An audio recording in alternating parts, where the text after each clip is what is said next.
Olá, estamos no ar com mais um Wernicast, o podcast da Universidade do Estado do Rio Grande do Norte. Comigo e minha companheira Aline Linhares, a dupla do Canal Aberto, também aqui na sua telinha. Olá, Aline! Olá, Bruno. Olá a todos que nos assistem e que curtem, comentam, compartilham o nosso produto, o nosso Wernicast, que traz para você muitas entrevistas interessantes, né? Pessoas que têm uma relação muito íntima com a Werni e, claro, traz essas experiências, essas histórias para contar para a gente aqui no Wernicast. Toda semana tem episódio novo.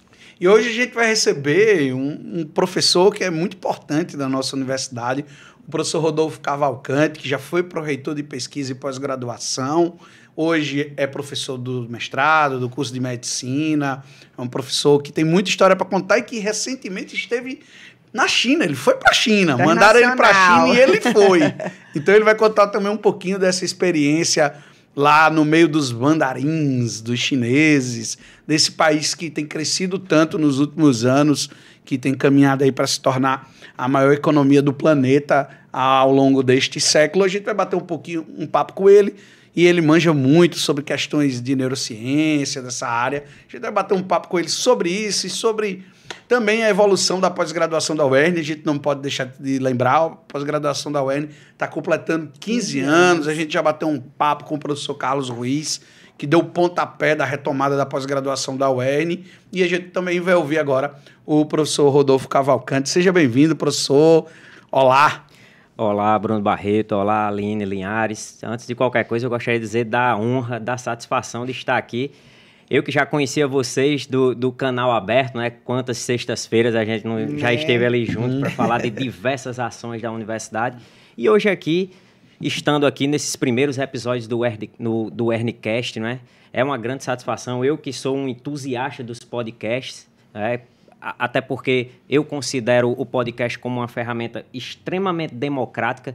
Você consegue escutar o podcast numa academia treinando, numa viagem, numa fila de banco esperando alguma demanda. Enfim, estamos aqui para discutir o que for de melhor e de mais interessante para a nossa instituição.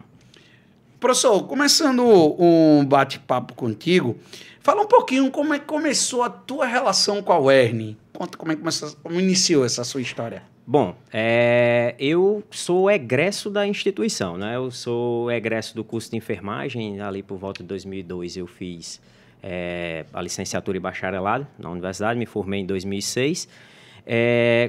Quando em 2007 a gente teve o concurso, eu tive a oportunidade de fazer o concurso naquela época, em função até da restrição de profissionais na época que se dedicassem à docência, aceitavam naquela época docentes com título de especialista. Hoje não mais, né? É muito difícil a gente encontrar um processo seletivo de uma universidade que aceite especialista. Em algumas realidades, em particular, ainda sim, mas a maioria com mestrado e doutorado.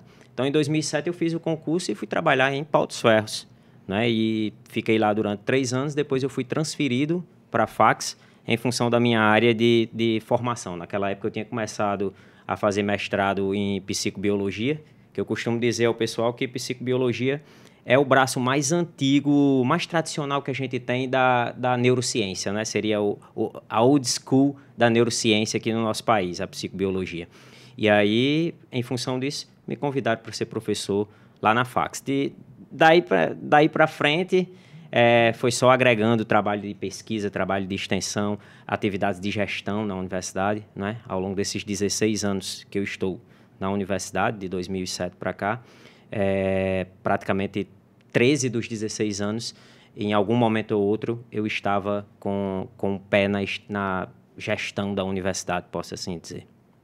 E isso também inclui aí muitas coisas, né, professor? Porque, assim, quando o senhor entrou, era muito jovem, né? E tinha uma gama de ideias, de coisas novas para trazer para a universidade. A universidade já era bem tradicional aqui no Rio Grande do Norte, enfim, na nossa Mossoró. E como foi colocar essas ideias novas, né? Colocar essas coisas em prática, que a gente sabe que tem uma dificuldade, principalmente quando vem do jovem. Hoje, talvez não mais tanto, mas na época, sim. Né? Eu olhava para vocês muito novinho como doutor, então muito novinho para ser administrador. Como era que acontecia? Volta e meia ao longo desse transcurso aí, a gente encontrou uma resistência ou outra, mas elas não foram suficientes para barrar o entusiasmo que a gente tinha. Por quê? Porque eu, particularmente, eu procuro me ancorar nas pessoas que apoiam. E as pessoas que apoiam são, de fato, uma grande maioria. Na época que eu fui atuar no campus de Pau dos Ferros, por exemplo, quando eu cheguei lá, eu fui para atuar como professor de anatomia. O laboratório de anatomia lá eram as 4 paredes. As 4 paredes e tinha uns banners lá e tudo. Então, na época, eu conversei com o pessoal de lá, com a gestão de lá, e a gente foi discutindo, foi alinhando alguns pontos. Eu disse, rapaz, olha, chegou a hora da gente trazer um laboratório de anatomia com peças anatômicas reais aqui. Foi uma saga, mas a gente conseguiu deixar, né? Até hoje, a UERN, o campus de Pau dos Ferros, possui um laboratório de anatomia com peças reais e, por muito tempo, por muitos anos, isso foi utilizado até como é que eu posso dizer, como algo de muito positivo, como um cartão postal. Olha, a gente tem uma faculdade de enfermagem no interior e a gente tem aqui um laboratório de anatomia. Da mesma maneira, quando a gente chegou aqui na faculdade, né, na FACS, alguns laboratórios já desenvolviam pesquisa. Como eu trabalhava com a neurociência, a gente não tinha um laboratório específico de neurociência. Na época, o diretor era o professor Antônio Leite. E ele foi muito receptivo com relação à nossa proposta. Eu, o professor Fausto, na época, né? Fausto, que até então, até o ano passado, era diretor da FACS também. A gente chegou para ele e apresentou uma proposta. Olha, a gente quer desenvolver neurociência no interior do Rio Grande do Norte. Massa. Ele disse, cara, tá aqui um laboratório para vocês. Não tem nada dentro do laboratório. Vocês vão começar. Não tem problema.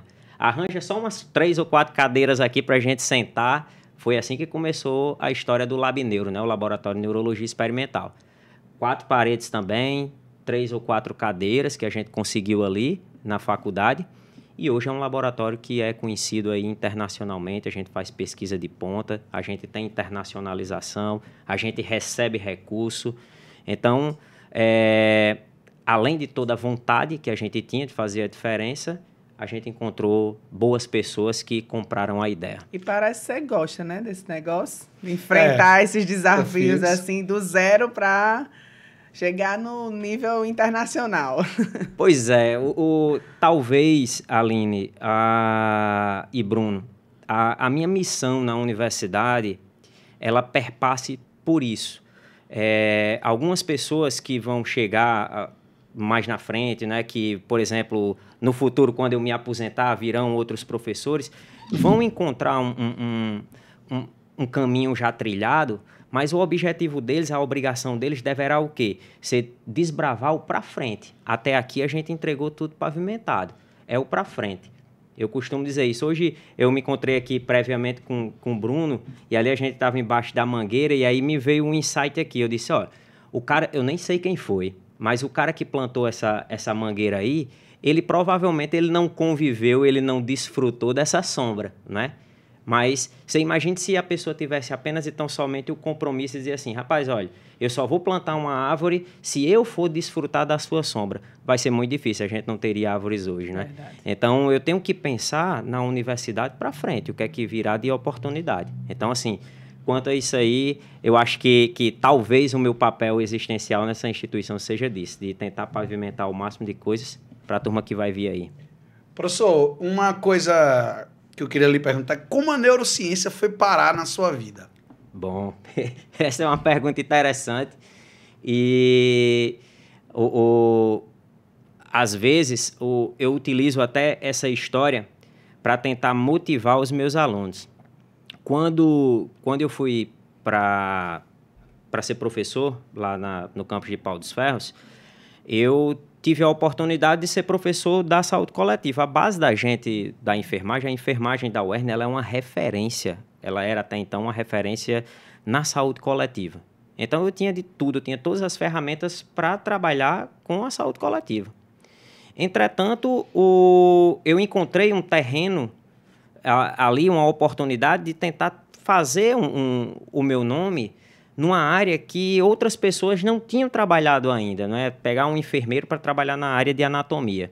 Então, nós chegamos lá e desbravamos isso. Olha, nós seremos os primeiros enfermeiros a trabalhar com anatomia. Implantamos o laboratório. E aí, dentro da anatomia, eu tinha a minha preferência, sabe, Bruno? eu tinha minha preferência, que era o quê? Era músculo esquelético. Até hoje eu amo de paixão trabalhar com músculo e com osso, né? E até hoje na medicina eu ainda dou algumas aulas de osso e músculo. A parte de neurociência, eu considerava um desafio muito grande. Isso já falando da anatomia. Aí eu pensei, cara, eu vou passar 30 anos dentro da universidade. Se eu passo, eu estou arredondando porque eu não entendo nada de leis trabalhistas. Então, não sei se eu vou ficar 35, 40, 50, enfim. Vai ficando. Quando você entrou novinho, você vai passando dos 40. Eu também acho que vai ser por aí, viu? Então, o que é que acontece? Eu fiz a seguinte reflexão. Eu disse, cara, eu gosto de músculo esquelético. Se eu ficar a minha vida toda trabalhando só esses assuntos que eu gosto, eu vou deixar de conhecer outras coisas, eu vou deixar de entender outras coisas que talvez me tragam oportunidades ímpares.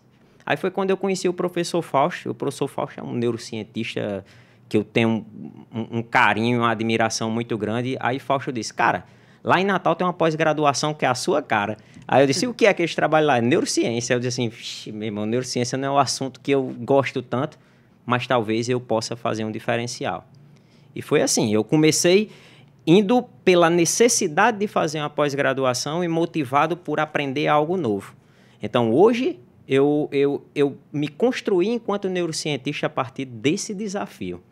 E aí, hoje, o que é que eu tenho de pesquisa? Eu tenho uma linha de interesse de pesquisa, que é na área de neuroanatomia, comparativa e evolutiva. Entretanto, eu fico sempre nessa provocação de não trabalhar somente esse básico aqui da minha área. Eu fico sempre tentando agregar com outras áreas de conhecimento. Então, basicamente, foi assim que eu construí a minha carreira na neurociência. E como é uma área muito nova, né, assim, no sentido geral, como é que as pessoas lhe abordam? Tipo, das curiosidades até uma prova mais aprofundada? Como é que eles chegam e perguntam as coisas ao seu professor? Ou então alguém da sua família, algum amigo chega, e aí, Rodolfo, isso aqui e tal, como é? Bom, esse é um outro detalhe também interessante, porque nas últimas 3 décadas, né, é uma das áreas do conhecimento que mais cresceu, a neurociência de maneira geral. Quando eu falo neurociência, eu preciso entender que são neurociências, a psicologia, a psiquiatria, a neurologia, a neurocirurgia, são áreas do conhecimento da neurociência, só que são neurociências clínicas. Aí eu tenho os caras que são da neurociência básica, que é onde eu me encaixo, né? A neuroanatomia, a neurofisiologia e tudo. E aí o que acontece? Todo mundo que a gente conhece tem alguma dúvida relacionada ao sistema nervoso, né? Aos mistérios do sistema nervoso. Então, quando as pessoas já sabem, já descobrem assim, rapaz, olha, esse menino aí é neurocientista. Então alguém diz, rapaz, olha, eu tenho uma dúvida para você. Por que eu sou tão esquecido? Será que eu tenho Alzheimer? Aí chega outro que diz assim, rapaz, olha, eu ando sonhando dessa forma. O que é que isso quer dizer? E aí outro vem e vai falar sobre estresse, aí outro vem e me pergunta sobre questões clínicas, que não é muito a minha área, mas acaba que a gente estuda muita coisa, não é, na neurociência. E tem as questões mais... e não são só adultos que perguntam a gente. Também, que eu acho que é uma coisa que hoje perturba muitas pessoas. Eu vou chegar lá. Com certeza. Sono é um dos grandes problemas e daqui a pouco a gente discute até sobre isso. Ele é um especialista nisso também. E não são só adultos que perguntam a gente, né? Então, crianças também. E geralmente as perguntas mais difíceis são as das crianças, porque são perguntas difíceis que a gente não pode responder de uma maneira tão simples. Sim. Semana passada eu estava dando aula para os meus alunos e eu até comentei com eles uma questão que uma criança me fez, né? Ela disse, olha, por que nós temos 2 olhos e a gente enxerga uma imagem só? Boa. E aí, para eu explicar isso, eu tenho que adotar uma didática que não pode ser tão complexa, mas que precisa ser muito claro para essa criança. Sim, para não né? deixar ela sem resposta. Isso é um assunto que eu trabalho com os meus alunos lá na graduação e na pós-graduação também, no nível de mestrado e doutorado. Sua filha tem essa noção, assim, de pergunta também? Ela gosta de perguntar algumas coisas em neurociência, mas eu já entendi qual é a praia dela. Ela ama de paixão a astronomia, né? Ai, então, tudo dela é astronomia. Então, Na verdade, eu aqui ultimamente estou fazendo muitas perguntas para ela, né? Então, quais são os satélites de Marte, quais são os satélites de Saturno. Bacana. Na minha área, ela gosta, ela admira, mas a praia dela é astronomia mesmo. É porque o pai é um cientista, né? Então, assim, tem uma relação, uma correlação aí com a astronomia também, que vai aí, de alguma forma, encantando ela, e ela tem onde perguntar, onde puxar, ela vai puxar. É verdade. E a mãe dela também é uma neurocientista Sim, também, é sim. professora da universidade, e aí acaba que nos dois espaços, ela com o pai e com a mãe, ela acaba Pois é, tem conversando dois sobre ciência. espaços. Ela tem dois espaços e Né? aí ela convive com a ciência em ambos os Massa. lugares. Muito bom. A UERN dialoga com o Instituto do Cérebro lá de Natal? Há um diálogo institucional? Bom, quando a gente fala do Instituto do Cérebro, a gente tem o Instituto do Cérebro que é vinculado ao UFRN. Sim. E tem o Instituto de Neurociências, não é? Que Sim. é que é do Nicoleles. do Miguel Nicoleles. Pronto. Ele mora em Natal. Não, eu acho que inclusive ele está muito mais tempo nos Estados Unidos mesmo. Mas tem uma equipe muito forte, tem uma série de pesquisadores, inclusive um dos nossos professores Agora, da Siddhartha medicina... mora em Natal. E Siddhartha mora em Natal. e o professor Siddhartha é vinculado ao Instituto do Cérebro, É. é o da UFRN. Eu já fiz um curso, eu e Yuska, que é a nossa diretora, na época nós fizemos, há uns 10 anos, nós fizemos um curso de jornalismo científico e um dos palestrantes no curso foi Siddhartha. Siddhartha é um ponto fora da curva quando a gente fala de jornalismo científico, de neurociência de maneira geral. É um cara que fez muita gente olhar para o Rio Grande do Norte com bons olhos, né? Acerca da neurociência. Dizer assim, cara, os caras no Rio Grande do Norte desenvolvem um trabalho muito bacana. Hoje a gente não tem tanta parceria com o Instituto do Cérebro. A gente tem parceria fortíssima com o Centro de Biociências da UFRN, que inclusive o diretor do Centro de Biociências foi comigo para Xangai, que é meu ex-orientador de doutorado. A gente chega lá. E com o Instituto de Neurociência de Nicoleles a gente tem algumas parcerias, inclusive um dos professores do Instituto de Neurociência, o professor Rugelli, é professor da FACS também, não é? Então isso acaba fazendo com que a gente tenha algumas parcerias interessantes em pesquisa. Bacana. Sobre essa questão, vamos perguntar algumas coisas, umas temáticas. Vamos. Vamos bater um papo sobre umas temáticas da neurociência. Vamos começar pelo sono. Vamos. O que influencia para uma boa noite de sono e por que hoje em dia tantas pessoas sofrem tanto de insônia? Ou será que antes as pessoas sofriam de insônia e não diziam?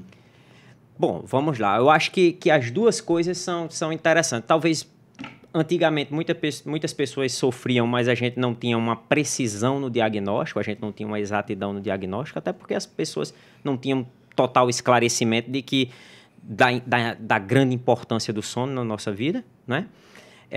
E hoje a forma de viver e trabalhar da população faz com que, de fato, a gente tenha como consequência distúrbios do sono. O que é que a população ela precisa entender? Sono é um dos principais, se não o mais importante ritmo biológico que a gente tem. Eu posso dizer que ele é, de fato, o mais importante ritmo biológico que a gente tem, porque sobre ele se desdobram todos os outros. O que é que significa isso? O fato de dormir e acordar, né, diariamente, né, todos os dias, dia após dia, faz com que a gente tenha um ritmo. E em cima desse ritmo, a gente tem uma série de outros ritmos, como, por exemplo, expressão de hormônio do crescimento, metabolismo hepático, função de pâncreas, expressão de diversos outros hormônios, a nossa própria saúde cerebral, porque a gente precisa do sono para tentar, vou utilizar esse termo, peneirar algumas informações. É no momento do sono que o nosso cérebro ele elimina informações que são desnecessárias e armazena aquelas informações que são necessárias, né, na forma de memória. Enfim, com base nesse preâmbulo, as pessoas começam a entender a importância do sono. E eu ainda costumo dizer mais o seguinte, isso eu já disse até em outras falas, em outras considerações. Em média, aqui nas Américas, né, isso tem relação também com a questão de posicionamento de sol, o momento que o sol nasce, o momento que o sol se põe, Em média, a gente fica ali em torno de 7 a 8 horas de sono. Vamos pegar um indivíduo que dorme 8 horas de sono por dia. Um dia tem 24 horas. Vocês acham que se sono não fosse importante, a gente gastaria 1/3 da nossa vida dormindo? É um pouco complicado, né? A gente excluir a importância do sono. Então, eu acho que, então, quando os coaches dizem assim, enquanto eles dormem, você trabalhe, você faça isso aqui, é uma afronta, né? Não, é uma afronta, é uma brincadeira pesadíssima com a neurociência, com a psiquiatria, com a psicologia. É uma brincadeira pesadíssima e recentemente eu estive no outro podcast e até disse, olha, trabalhe enquanto os outros dormem, estude enquanto os outros dormem e mais na frente mais na frente seja um forte candidato a ser um paciente que vai fazer uso de medicamentos, né, de psicotrópicos para controlar sono, para controlar o humor, porque realmente é algo extremamente complicado. Se existe uma coisa que o indivíduo ele precisa ponderar e ele precisa preservar, é o sono. Sono é causa e efeito de boa parte do adoecimento mental. Se vocês fizerem uma estatística rasa na população, quem tem ansiedade, quem tem depressão, a maioria vai dizer que tem problema de sono. A maioria vai dizer que tem problema de sono. Não é assim? Por quê? Porque o sono, em alguns artigos, você vai encontrar o sono como sendo causa para o adoecimento. Em outros, você vai encontrar o sono como sendo, os distúrbios de sono como sendo consequência desse adoecimento. Então, é algo muito complexo.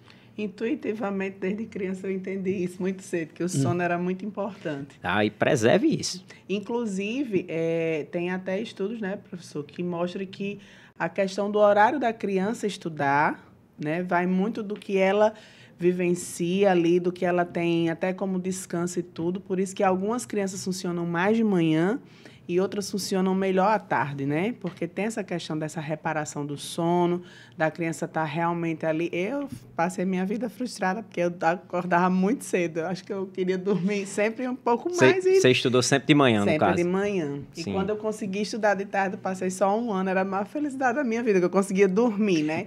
Mas eu não entendia eu rendia melhor quando eu estudava de manhã. Pois é. E até hoje, eu rendo melhor trabalhando de manhã. Sim. Já de tarde eu já não rendo mais, porque eu já me estressei, eu já me agitei durante o dia. Eu acordei. Geralmente eu escrevo melhor quando eu escrevo de manhãzinha. De manhã. E quando é de adoro escrever de madrugada. entre 7 e 8 da manhã.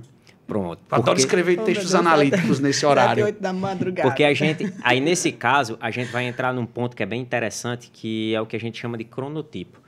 O sono, apesar dessa questão que a gente tem, não é dizer assim, olha, um padrão que a gente tem é de dormir 8 horas, geralmente a média, isso a gente utiliza para fins estatísticos, para fins didáticos, né? Porque a gente vai lidar com políticas públicas de saúde, a gente vai lidar com informação. E que tem que ter um padrão, né? Para a gente ter tem pelo menos uma faixa de referência, exatamente, né? Mas a gente, quando a gente fala de sono, quando a gente fala de ritmo biológico, é preciso entender a singularidade do indivíduo. Cada indivíduo é um universo. Então, nesse aspecto, a gente também tem o cronotipo. E aí, dentro de cronotipo, cada pessoa vai ter realmente aquele seu potencial. Você vai ter indivíduos que, se dormirem 6 horas por dia, tá massa, tá de boa. Assim. Tem indivíduo que, se dormir 8 horas, não é suficiente. E isso não faz dessa pessoa um preguiçoso. Isso não faz dessa pessoa um sedentário, entendeu? Isso refere-se ao quê? À singularidade. É como o sistema nervoso dele responde a essa necessidade, a esse padrão. E aí você vai encontrar indivíduos que rendem melhor pela manhã, indivíduos que rendem melhor à tarde, há indivíduos que rendem melhor à noite. E aí os estudos, eles, apesar de já termos aqui resultados bastante conclusivos, mas sempre a gente traz essa reflexão de analisar cada caso, de analisar cada situação, para que a gente realmente não entre em polêmicas de dizer assim, olha, o melhor horário que o estudante, que o aluno tem de estudar é no turno da manhã ou no turno da tarde. Não. O que a gente sabe é que quanto mais cedo começa, pronto, hoje a gente já sabe, isso é um ponto pacífico na neurociência. Começar uma aula às 7 horas da manhã é extremamente complicado. Por quê? Porque o processo de acordar, veja que eu utilizei aqui a fala, o processo de acordar, eu não estou ligando um disjuntor. O acordar não é simplesmente um interruptor de uma lâmpada que eu acordo. Não. O nosso cérebro ele vai se ativando, os nossos neurônios eles vão expressando determinados neurotransmissores e neuromoduladores. Isso é o processo de acordar. Eu digo que o download da alma vai acontecendo durante o dia. Justamente, vai acontecendo durante o dia. Então, até que a gente chegue numa fase plena de foco atencional, isso leva um tempo, leva alguns minutos, algumas pessoas demoram um pouco mais, né? Então, esse é um aspecto bastante interessante, né, para se discutir. Por isso que quando as pessoas dizem, mas o que é que você acha? Criança tem que estudar de manhã ou à tarde? Eu digo, depende da situação, depende do contexto, certo? Por exemplo, vou citar um exemplo básico aqui. Aqui na região da gente, no Nordeste, 5 horas da manhã, meu amigo, já está claro. Na maioria já está claro, 5h30 da manhã já está quente, né? Eu treino quase todo dia ali de madrugada ali e vejo como é. Quando a gente vai para o sul e para o sudeste, vamos pegar ali lá no Rio. No Rio é mais 7 horas. 7 horas da manhã, cara. Argentina, 8 horas da manhã, determinadas épocas do ano, ali no meio do ano, 8 horas da manhã ainda está escuro.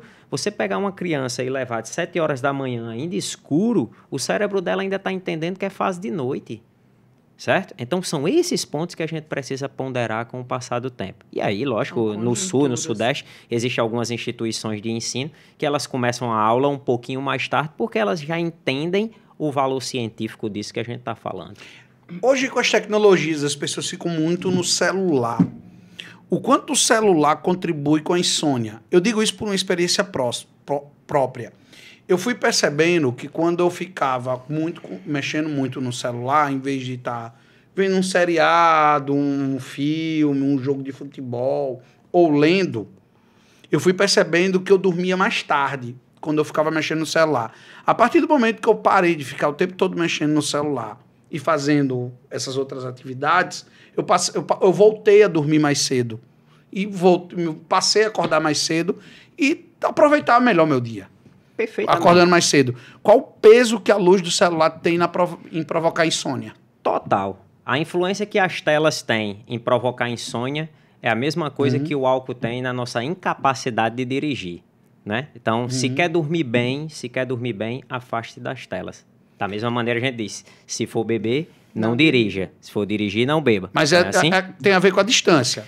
Não necessariamente. Porque eu estiver vendo filme e alguma coisa com a TV longe, eu apago rapidamente. Tem o prazer de estar ali também vendo coisas que gosta. Tem a ver com o prazer, que aí vai levar em consideração a motivação e recompensa, que é algo puramente dopaminérgico, que a gente se distrai com a recompensa a curto prazo.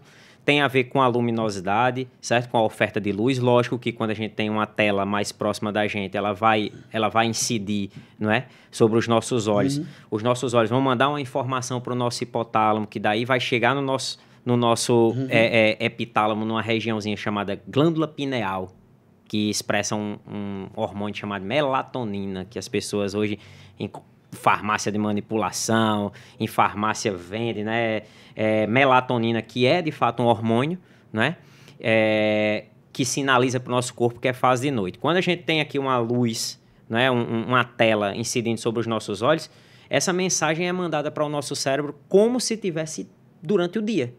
Então, o nosso cérebro, ele não interpreta a imagem em si, ele não interpreta o ambiente como olha, está de noite. Não. Ele vai interpretar a oferta de luz, achando que de fato é dia. Então, a nossa taxa de melatonina ela diminui, o que faz com que você tenha insônia quando tem a oferta de tela. Quando está tudo escuro, só vendo um filme, eu apago no instante. Pronto. Aí, nesse caso, justamente, a distância de tela interfere, o ambiente escuro, ele favorece o aumento da expressão da melatonina. Você cria pistas ambientais que sinalizam para o seu cérebro que é fase de noite. Então, você começa aquela preparação de que é noite e aí vai dormir. Por isso que é tão importante fazer esse ritual, né? Questão, sei lá, do banho, termina, passa alguma coisa para sentir um cheirinho, já vai ajeitando ali a cama. Esse ritual também é importante, esses rituais, né? Apagar a luz. Brincar com os cachorros. Brincar com os cachorros. Com certeza. O dormir é um processo e acordar também, né? Então, é importante que como um ritmo biológico, ele precisa de regularidade.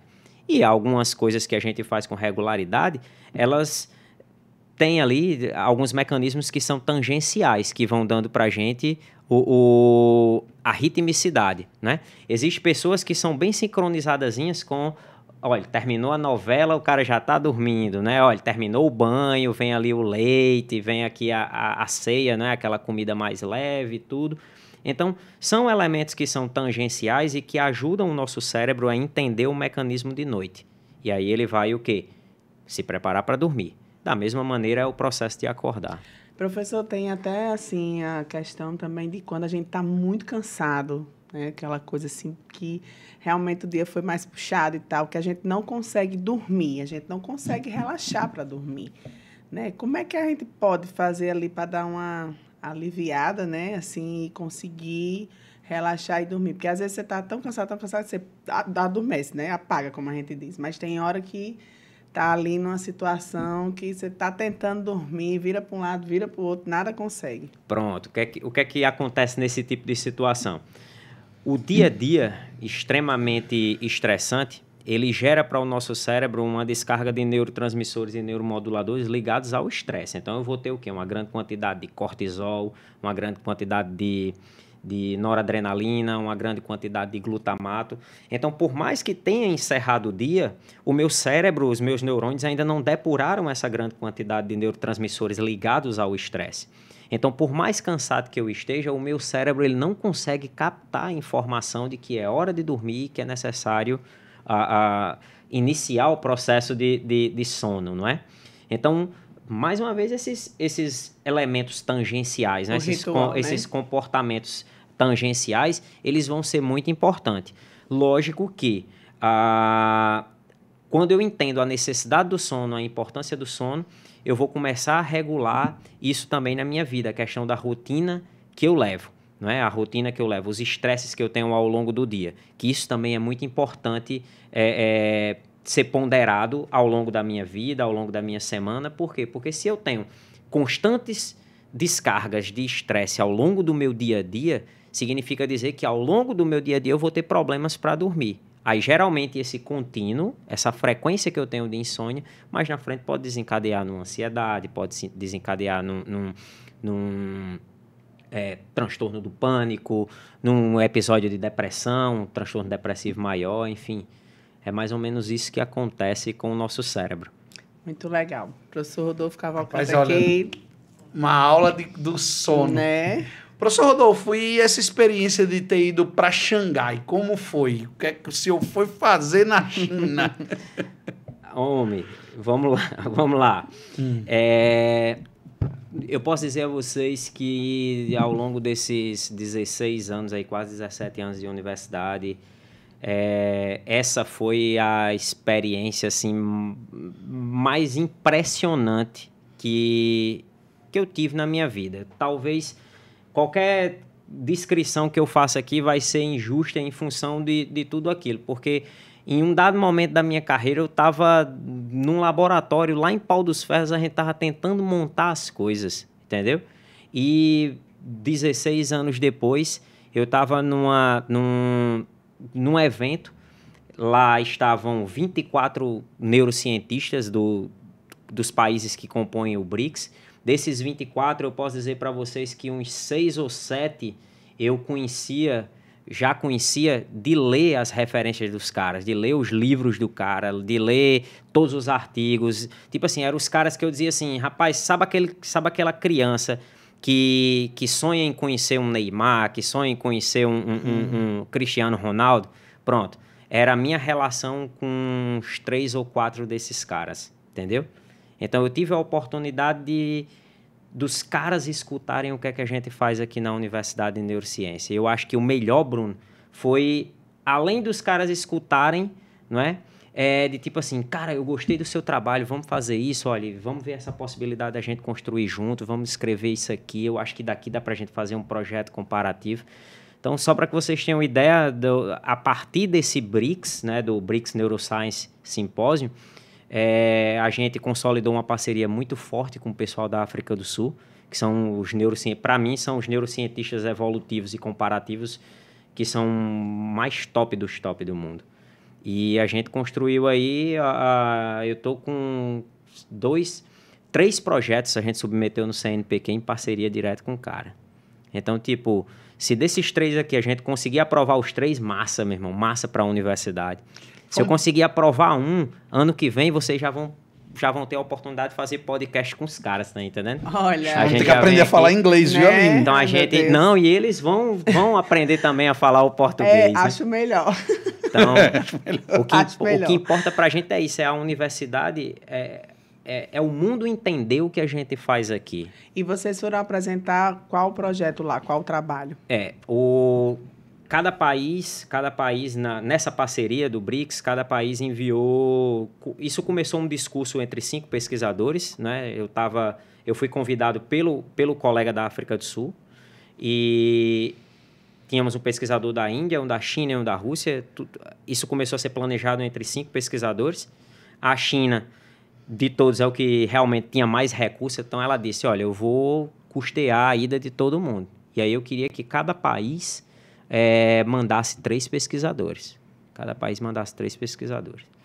Como eu estava aqui como o representante, né, o delegado da comitiva brasileira, eles disseram, olha, Rodolfo, tu pode indicar 2 pessoas. Gente, eu vou ter que tossir. Aí, a Rocha...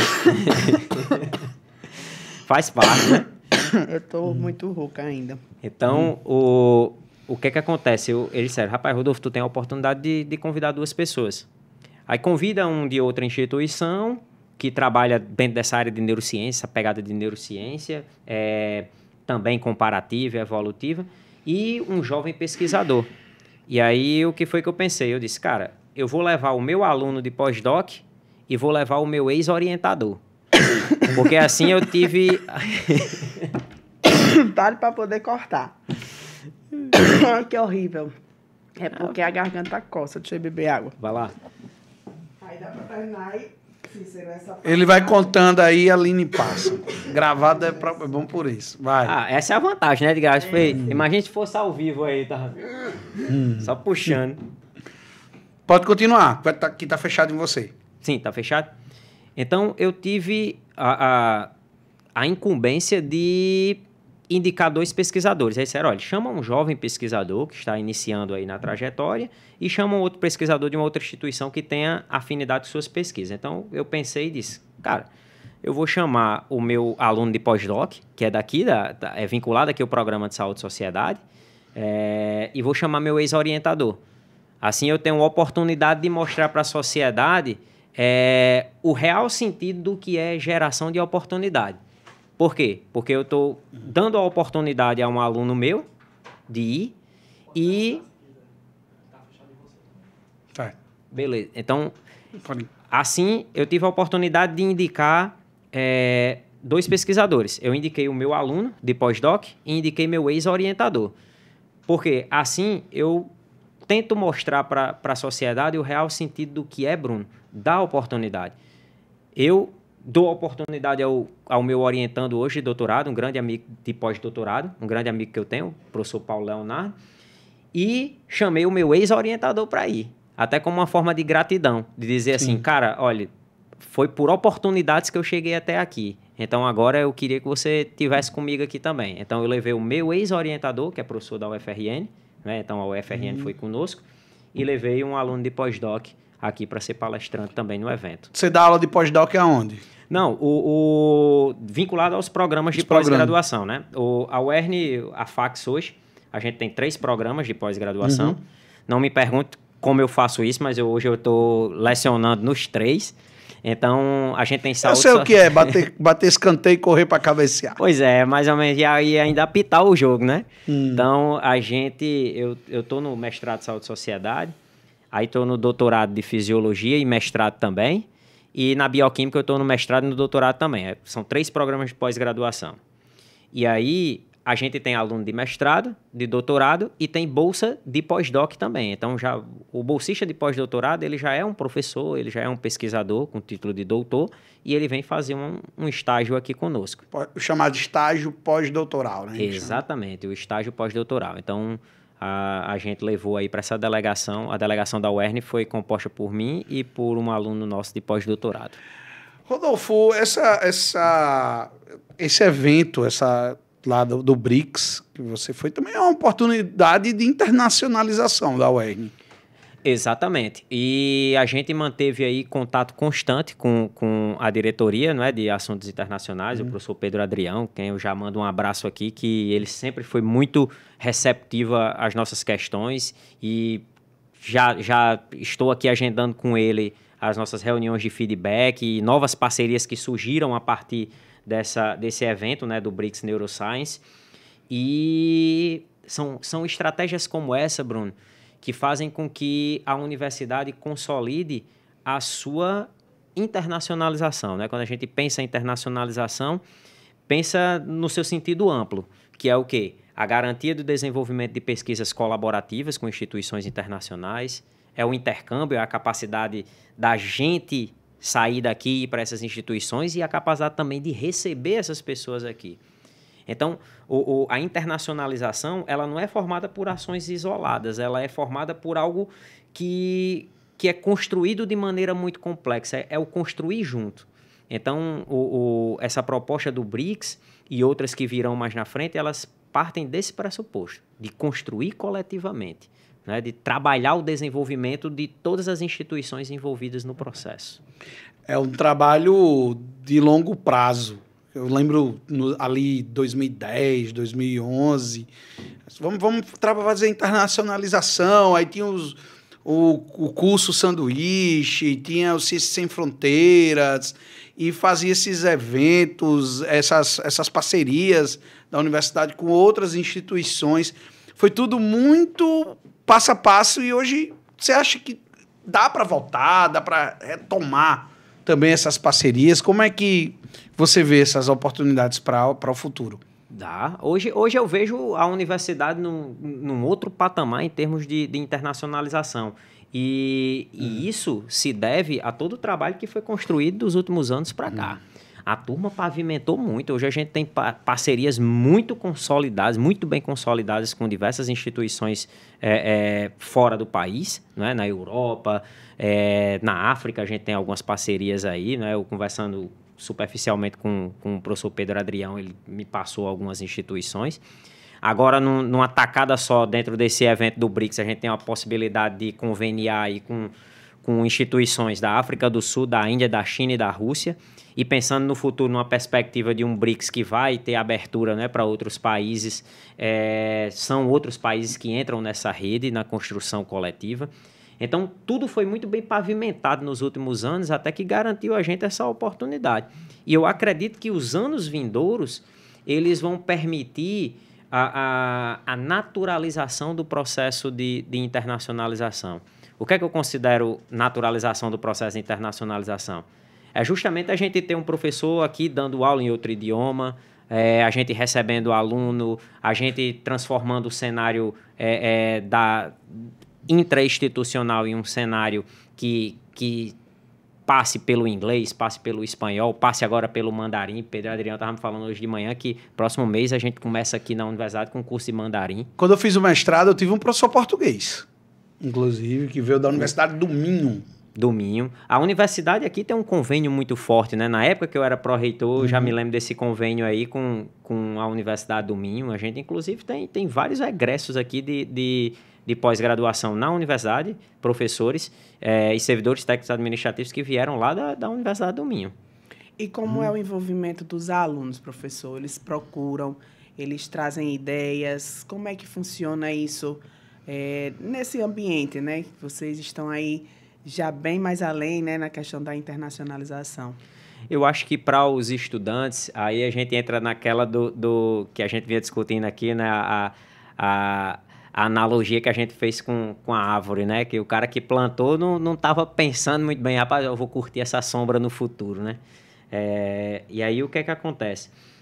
Os nossos estudantes, hoje eu vejo eles muito entusiasmados com as oportunidades que virão. Por exemplo, esses 3 projetos do CNPq que a gente submeteu em parceria com a Universidade de Witwatersrand, na África do Sul, né, em Joanesburgo, e a Universidade de Cape Town, no Cidade do Cabo, já foi aqui um nome de um monte de aluno da gente, de graduação, mestrado e doutorado. Então, esses meninos vão ter a oportunidade de vivenciar espaços, de ganhar bolsa de pós-graduação, bolsas de graduação em nível de iniciação científica, né? Bolsa de apoio técnico a gente vai ter. Então, assim, a gente pensa muito nessa perspectiva de oportunidades que estão sendo geradas para essas gerações que virão. E é inegável a importância, né, de você conviver com o cenário internacional, de você entender como os outros países e as outras instituições priorizam a ciência e a tecnologia. A oportunidade das pessoas de fora conhecerem o nosso trabalho aqui, né? De entenderem assim, cara, como é que esse cara faz isso? Né? Eu me lembro conversando depois, né, naquela parte dos coffee breaks, das programações sociais, nos jantares lá, e eu conversando com alguns pesquisadores de lá. Inclusive, recentemente, um até escreveu uma carta para a gente, convidando a universidade para fazer parte da Liga dos Países Tropicais. Isso aí são coisas que a gente depois vai falar com a professora Cecília e o professor Chico. Ele falando, tipo assim, cara, não sei como é que vocês fazem. Dar aula na graduação, lá no curso médico, e tem que dar aula em 3 programas de pós-graduação, ter aluno de mestrado e doutorado. Mas, tipo assim... Aí a gente apresenta a nossa realidade e entende um pouco da realidade deles, né? E é um processo de troca.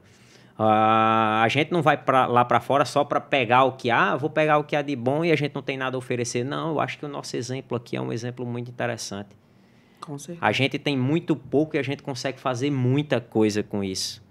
Então, esse exemplo é inspirador para muitos deles. Então, prova disso são as parcerias que estão sendo consolidadas. Muito legal. Porque às vezes eles têm. A gente consegue fazer muito na dificuldade. Porque às vezes eu leio algumas coisas e vejo que lá tem a figura do professor, do pesquisador. O cara vai para a universidade só pesquisar, ele não dá aula. E essa figura não existe no Brasil, se existe é muito raro. Não, talvez... na verdade, Bruno, se você quer ser cientista no país da gente, se você quer, nós não temos essa profissão cientista, profissão pesquisador. Você vai ter alguns espaços muito específicos, por exemplo, quer ser pesquisador, pronto, aí um exemplo, a Fiocruz, ela tem concurso específico para isso. Mas vinculado à universidade, o cara tem que ser um professor. Desses 24 palestrantes do BRICS Neuroscience, 11, eu acho que 11 ou 10 eram professores de faculdade, o restante os caras são pesquisadores, entendeu? Eram pesquisadores. E aí, a gente aqui, os 4 do Brasil, teve um menino de Belo Horizonte que foi também, que ele tem uma parceria com o pessoal lá de Xangai. Os 4 brasileiros e os meninos da África do Sul, e tinha 2 da Rússia, que eram professores de universidade. Os caras eram pesquisadores e professores. Então, são particularidades, não é? Que elas são colocadas à mesa para a gente trocar experiências. E na graduação, e pensando assim, na universidade, eu, particularmente, eu acho muito, muito formidável essa ideia de que você tem um professor pesquisador, cientista, que dá aula em mestrado e doutorado, mas que tem entradas na graduação. Triste de mim se disser assim, olha, a partir de agora você vai ter que dar aula só em mestrado e doutorado. Eu quero você só no mestrado e no doutorado no laboratório, não quero mais você em graduação, não. Eu acho que eu não me sustentaria na ciência, porque faz parte da minha motivação fazer os alunos da graduação brilharem os olhos para o que a gente faz dentro da universidade. Inclusive, entendeu? Isso também a UERN fez e faz ainda, né, no Dia da Ciência, que é no mundo e no Brasil também, que a gente fez alguns movimentos até para incentivar crianças a quererem ser, né, cientistas, pesquisadores, professores, seja de onde for, graduação, pós, enfim. Isso é muito importante. Eu acho que a UERN faz esse trabalho aqui. Obviamente que poderia fazer muito mais, né? Mas aí também tem todas as limitações que a gente já conhece. Mas como é que vocês têm trabalhado isso? A universidade faz, ao longo já de alguns anos. E aí a turma que está hoje na Propeg, né? A professora Elane e o professor Cláudio, para quem eu já mando um grande abraço aqui, que são amigos meus, vinculados à Semana de Ciência e Tecnologia. A gente sempre teve o Dia C da Ciência, né? Que o Dia C da Ciência é o dia em que a gente leva a ciência para a juventude, para a sociedade. A população ela precisa entender o valor da ciência que é produzida dentro da universidade. Produzir ciência, Bruno e Aline, e publicar um paper em inglês e jogar isso numa revista científica de nicho, a sociedade daqui da região da gente não vai entender o que tem ali, não. Eu preciso criar mecanismos que democratizem o conhecimento, popularizem o conhecimento. Como é que eu vou pedir o apoio da sociedade quando a universidade mais precisa numa crise? A gente precisa do apoio da sociedade. Como é que a sociedade vai apoiar a gente se ela não entende o que é que o camarada está fazendo? Que é uma coisa que eu já escutei de algumas vezes, não precisa não, eu já publiquei na revista científica, que é uma coisa que a gente sempre conversava. Sim. Quando você era pró-reitor, que eu quero já chegar nesse ponto, que era, não, tem que transformar isso em notícia. Exato. Temos que traduzir. Poxa, a universidade, no meu caso, a universidade pagou, e eu adoro fazer matéria. Você pode olhar que toda vez que cai na revista, eu que pego essas matérias. Sim. Você já reparou isso? Já. Por quê? Porque, porra, a universidade bancou. Corta. Porque. Me empolguei. Recomeçando. Corta, viu, Cícero? Porque. Caramba, a universidade. Me mandou lá em Natal. Eu fiz um curso, como eu citei aqui. Eu tenho que dar esse retorno. Sim. Estimular os professores a fazerem isso, né? Para fazer. Outros colegas também fizeram, se qualificaram para trabalhar um pouco com jornalismo científico. Durante a pandemia, eu peguei um professor que estava... Professor da UERN, o cara descobriu um exoplaneta. O cara lá de física, meu amigo, aqui da UERN. O cara descobriu um exoplaneta, meu amigo. Então, assim, a gente nem imagina que aqui na UERN tem paleontologista. Pois é. Tem pessoas formidáveis aqui. E aí, professor, a gente sempre conversa, a gente tem que transformar isso, a gente tem que traduzir isso aí para as pessoas têm que saber. A gente tem que fazer mais jornalismo científico e eu acho muito importante. E aí, professor, o que eu queria chegar era num dos pontos da nossa conversa, que é o teu trabalho como pró-reitor de pós-graduação. A gente está comemorando 15 anos da pós-graduação e você foi pró-reitor num período de grandes avanços, de grande expansão da pós-graduação. Como é que foi esse trabalho?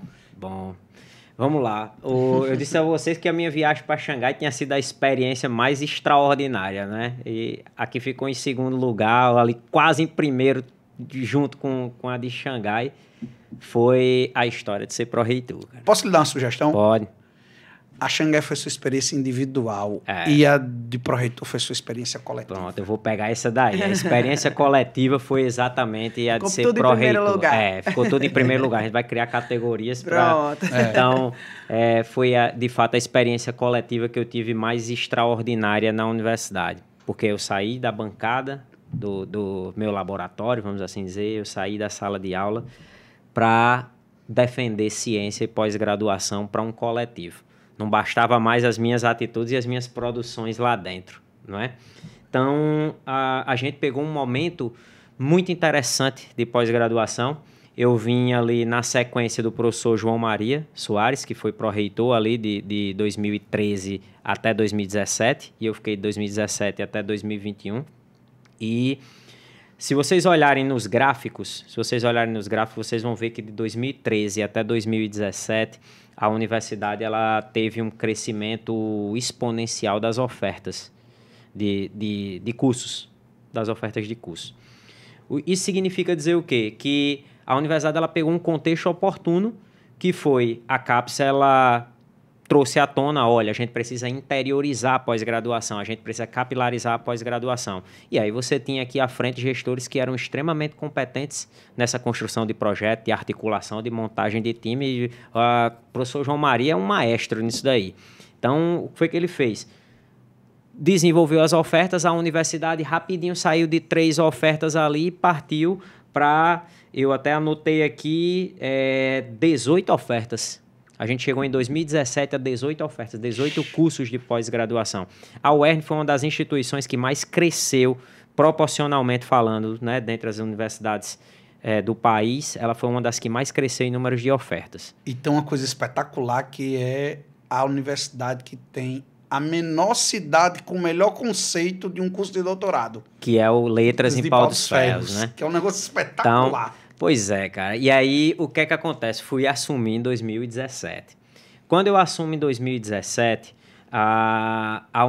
o contexto da CAPES era outro. No Plano Nacional de Educação, o país já tinha superado as metas no que se refere à capacitação de professores em mestrado e doutorado, e o Sistema Nacional de Pós-Graduação já ultrapassava as 4.000 ofertas. Para as contagens, para as estatísticas, a gente tinha uma saturação do programa, né? A gente tinha uma saturação do Plano Nacional de Pós-Graduação. O que isso significava dizer naquela época? Olha, a gente não vai ter mais como crescer em números de ofertas. Embora a gente entendesse que era tudo mal distribuído. Por quê? Porque boa parte dos programas de pós-graduação estão concentrados no litoral, né? Nas capitais, nas grandes capitais, principalmente nos grandes centros. Aí, meu amigo, o que foi que aconteceu? Quando eu cheguei em 2017, uma das falas do professor João Maria foi: Rodolfo, tu agora vai pegar outro contexto. Aí eu, como assim? Aí ele disse: até aqui a gente conseguiu pegar o contexto oportuno que foi do crescimento. Tu vai pegar agora um contexto que é a consolidação. Então, se vocês prestarem atenção lá nos gráficos da universidade, vocês vão ver o seguinte, que o conceito dos programas é avaliado, né, conceito 3, 4, 5, 6 e 7, de 3 a 7. De 3 são os conceitos mais baixos. Isso não significa dizer que os programas são ruins. Pode significar que os programas são bons, só que são novos, iniciantes. E conceitos 5, 6 e 7 são os programas que já são conceitos nobres, conceitos de excelência, né? Principalmente conceitos 6 e 7. O 5 já é aquele aspirante a um programa de excelência. Em 2017, a gente recebeu 18 programas, sendo 13 com conceito 3. Então, se você comparar a pós-graduação da UERN com a pós-graduação dos outros estados, das outras universidades, a pós-graduação da gente era um menino. Era um menino. Tinha cara aqui que já era... Tinha programa de pós-graduação... Tinha uma universidade aqui que já tinha pós-graduação já barbada já. E a gente era o quê? Era um menino ali que estava engatinhando. Com 13 programas conceito 3 e 5 programas conceito 4. Isso aí foi o que a gente pegou na época. De 2017 até 2021, o trabalho da gente foi de consolidação. A gente conseguiu ampliar com 2 programas. A gente trouxe o programa de Fisiologia, trouxe o programa Prof. História. Faz parte do crescimento vegetativo. Mas como resultado eu trouxe para vocês o seguinte. A gente conservou 8 programas no conceito 3. A gente saiu de 5 do conceito 4 e passou para 7 no conceito 4. E a gente chegou aos 5 programas no conceito 5. Então, a história da gente foi escrita pelo fato da gente ter conseguido projetar 5 das nossas ofertas para o conceito 5. Então, o conceito 5, a universidade ela passou o quê? Amadureceu. Hoje nós não somos mais aquele menino que estava engatinhando. Hoje a gente já é aquele adolescente chegando na fase adulta e entendedor das suas responsabilidades. É aquele adolescente que é comprometido e compromissado em fazer a diferença. Então, hoje nós temos aqui 5 programas conceito 5. Então, esse é o cenário que a universidade tem hoje. E uma pós-graduação, já para não esticar muito, e uma pós-graduação que é referência na inclusão, porque nós somos uma das primeiras instituições do país. A nossa resolução de inclusão aqui de cotas étnico-raciais e pessoas com deficiência, ela foi referência para outras grandes universidades do país. Nós fomos aí, Bruno e Aline, praticamente pioneiros na inclusão de cotas na pós-graduação. Os nossos servidores técnicos administrativos têm uma política de incentivo com cota, né? Coisa também que foi referência no país também.